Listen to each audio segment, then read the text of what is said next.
Hello বন্ধুরা, Facebook page বা profile সবাই ক্রিয়েট করতে পারে, কিন্তু একটি প্রফেশনাল কাভার ফটো কিন্তু সবাই ক্রিয়েট করতে পারে না। কিন্তু এখন থেকে আপনার হাতে থাকা যে কোনো একটি অ্যান্ড্রয়েড ফোন দিয়ে আপনি কিন্তু সহজে একটি প্রফেশনাল কাভার ফটো বানিয়ে ফেলতে পারবেন। যেখানে একটি কাভার ফটো প্রফেশনালি তৈরি করে নিতে গেলে আপনাকে হয়তো হাজার টাকা গুনতে হবে, সেই জায়গাতে আপনি আপনার হাতে থাকা মোবাইল ফোনটি দিয়ে কিন্তু সহজেই ভেরি প্রফেশনাল কাভার ফটো বানিয়ে ফেলতে পারবেন খুবই সহজেই। তো আমি আপনাকে অবশ্যই দেখিয়ে দিব আজকে কিভাবে আপনি সেই পদ্ধতিগুলো অবলম্বন করে একটি সুন্দর কাভার ফটো আপলোড করে ফেলতে পারবেন আপনার পেজ বা প্রোফাইলের মধ্যে। তো এটার জন্য আপনাকে যেটা করতে হবে, শুরুতেই চলে যাবেন আপনি আপনার প্লে স্টোরে গিয়ে এখানে আপনি লিখে ফেলবেন ক্যানভা, CANVA, ক্যানভা। তো আপনার সামনে এইরকম একটা অ্যাপস চলে আসবে, আপনি তখন অবশ্যই ক্যানভাকে ইনস্টল করে ফেলবেন। আমার অলরেডি ইনস্টল করা আছে এবং এখানে ইনস্টল করার পরে আপনার কাছে একটি অপশন চলে আসবে যে গুগল অথবা আপনার ফেসবুক দিয়ে লগ ইন করার জন্য আপনি অবশ্যই আপনার গুগল দিয়ে লগ ইন করবেন। লগ ইন করার পরে আপনি অবশ্যই এইরকম একটা ইন্টারফেসে চলে আসবেন।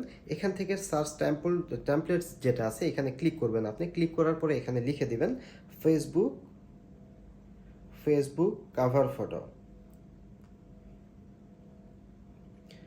ফেসবুক কাভার ফটো দিয়ে আপনি যখন সার্চ দিবেন তখন আপনার সামনে এরকম হাজার হাজার কাভার ফটো চলে আসবে ডিজাইনেবল।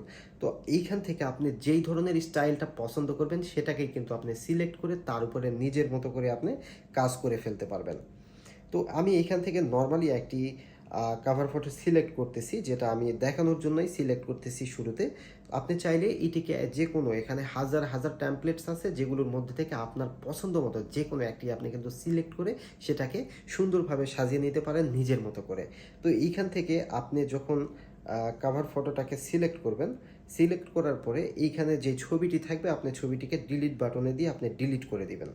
এটাকে আপনি যখন ডিলিট করবেন, ডিলিট করার পরে আপনি এখানে আপনার পছন্দ মতো নিজের ছবি বা আপনি যেই ছবিটি চাচ্ছেন আপনার কাভার ফটোতে অ্যাড করার জন্য সেটাকে নিয়ে আসার জন্য আপনি যেটা করবেন, এখানে গ্যালারিতে একটা ক্লিক করবেন। গ্যালারিতে ক্লিক করার পরে আপনি যেই ছবিটিকে চাইবেন সেটাকে সিলেক্ট করে দিবেন। আমি এখান থেকে আমার এই ছবিটিকে সিলেক্ট করে নিচ্ছি এবং এখান থেকে অ্যাড টু পেজ বাটন যেটা আছে এখানে ক্লিক করে দিব। ক্লিক করে দেওয়ার পরে কিন্তু আমার সামনে এভাবে চলে আসবে এবং আমি সহজেই এটাকে আমার ইচ্ছে মতো জায়গায় আমি কিন্তু বসিয়ে দিতে পারবো। দেখতে পাচ্ছেন দেখতে কতটা সুন্দর লাগতেছে। এরপরে আপনার যে জায়গাগুলোতে লেখাগুলো চেঞ্জ করা দরকার সেগুলোর উপর এটা ক্লিক করবেন এবং সেখানে ডাবল ক্লিক করবেন। ডাবল ক্লিক করলে সেটা মার্ক হয়ে যাবে এবং এখানে আপনি নিজের যেটা দরকার লেখার সেটা কিন্তু লিখে ফেলতে পারবেন এভাবেই। যেমন আমি এখানে আমার নামটা দিয়ে দিচ্ছি, ছোট করে আমার নিকনেমটা দিয়ে দিচ্ছি। দেন এইখান থেকে আপনি চাইলে আপনার এই জায়গাগুলোতে যা কিছু খুশি আপনার ইচ্ছে মতো লিখে দিতে পারেন। যেটা আপনি চাচ্ছেন, যেটা আপনার লেখার দরকার ফিল হচ্ছে সেটাই আপনি অবশ্যই এখানে লিখবেন এবং এরপরে সহজেই কিন্তু আপনি এটাকে সেভ করে ফেলতে পারবেন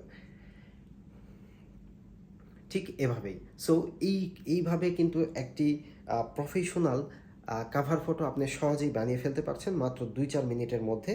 এবং এটা আপনার জন্য অত্যন্ত গুরুত্বপূর্ণ একটা বিষয় হয়ে যেতে পারে, কারণ একটা কাভার ফটো আপনার একটি পেজকে কিন্তু অনেক বেশি সুন্দর করে তুলতে পারে। আশা করি ভিডিওটা আপনার ভালো লেগেছে এবং এইরকম ভিডিও সামনে আরও বেশি বেশি পেতে অবশ্যই আমার পেজটিতে ফলো দিয়ে সাথে থাকবেন এবং সবসময় নজর রাখার চেষ্টা করবেন পরবর্তী সব আপডেট পাওয়ার জন্য। ধন্যবাদ।